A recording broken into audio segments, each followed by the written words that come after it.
آج میں بہت کھل کر کہنا چاہتا ہوں، اللہ کرے میری یہ بات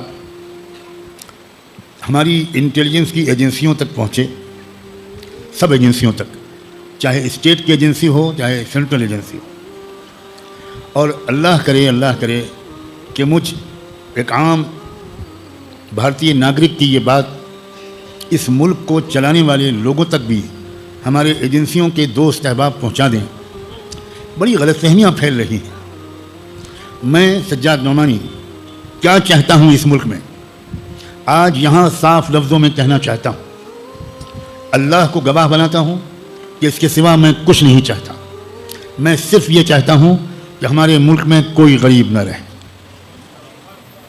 میں صرف یہ چاہتا ہوں کہ ہمارے ملک میں کوئی کسان، کوئی مزدور، کوئی دلت،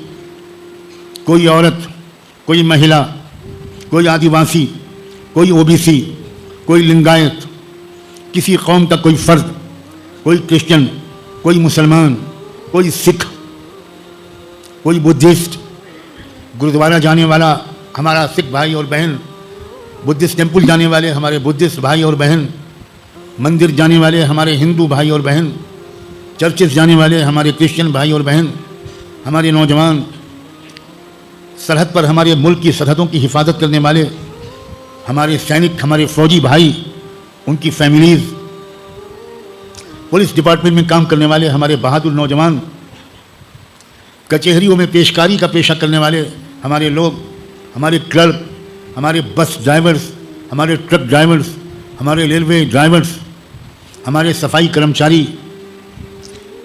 چائے بیچنے والے ہمارے بھائی، جوتے بنانے والے ہمارے موچی بھائی،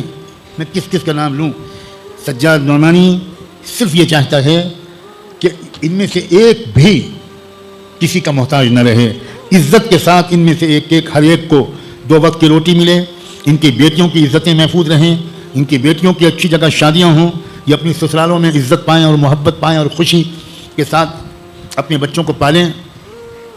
کسی غلط فہمی کا کوئی شکار نہ ہو۔ اگر سجاد نعمانی کسی ظلم کے خلاف آواز اٹھاتا ہے تو نفرت کی وجہ سے نہیں اٹھاتا، وہ اس وجہ سے اٹھاتا ہے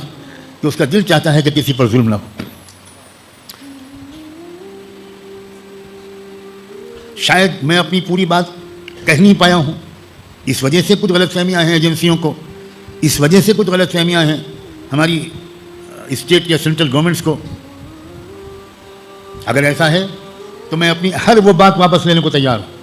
جس سے میری اپنی صحیح ترجمانی نہ ہوئی ہو۔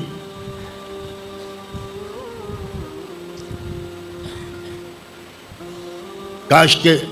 اس ملک کے رہنے والے لوگوں کو ہم اس پر آمادہ کرنے میں کامیاب ہو جاتے ہیں کہ آپ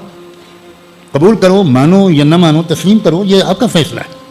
لیکن محمد الرسول اللہ کو اپنے رہبر کی حیثیت سے کچھ پڑھ کر سمجھنے کی کوشش کرو، بس کوشش کرو۔ ہم بیچ میں رکاوٹ بن گئے ہیں۔ میں اپنے تمام نان مسلم بھائیوں اور بہنوں سے کہنا چاہتا ہوں، ہمیں دیکھ کر اسلام کے بارے میں رائے قائم مت کرو۔ ہم مانتے ہیں کہ ہم اسلام کے صحیح نمائندے نہیں ہیں، ہم یہ بھی مانتے ہیں کہ آپ میں سے بہت سے اچھے لوگ ہیں، اگر ہم اسلام کی صحیح تصویر پیش کر رہے ہوتے تو اب تک آپ اسلام کو سر آنکھوں پر بٹھا چکے ہوتے۔ اس لیے آپ ہماری وجہ سے اپنا نقصان کیوں کر رہے ہو؟ آپ اچھے لوگ ہو، آپ نے ہر زمانے میں روحانی لوگوں کی قدر کی ہے، آج بھی اس نفرت کے دور میں بھی آپ کی بیٹیاں اپنے بیمار بچوں کو لے کر مسجدوں کے دروازوں پر آ کر کھڑی ہوتی ہیں، اس انتظار میں کہ یہ مغرب کی نماز پڑھ کے یہ مسلمان نمازی نکلے گا، میرے بیمار بچے پر پھونک مار دے گا، میرے بچے کا بخار اتر جائے گا۔ آج بھی آپ کے اندر اصلی اسلام کی قدر ہے، ہم بگڑ گئے۔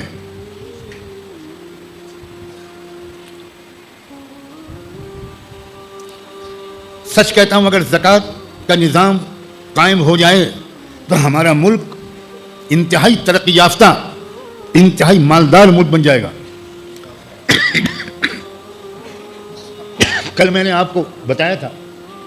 کہ رسول اللہ صلی اللہ علیہ وسلم نے مدینے میں ایک نیا بازار قائم کروایا تھا، اور یہ بھی بتایا تھا کہ اس بازار کے 2 حصے تھے۔ ایک حصے میں مرد لوگ دکانوں پر بیٹھتے تھے، ایک حصے میں لیڈیز بیٹھتی تھی. یہ بھی میں نے کل بتایا تھا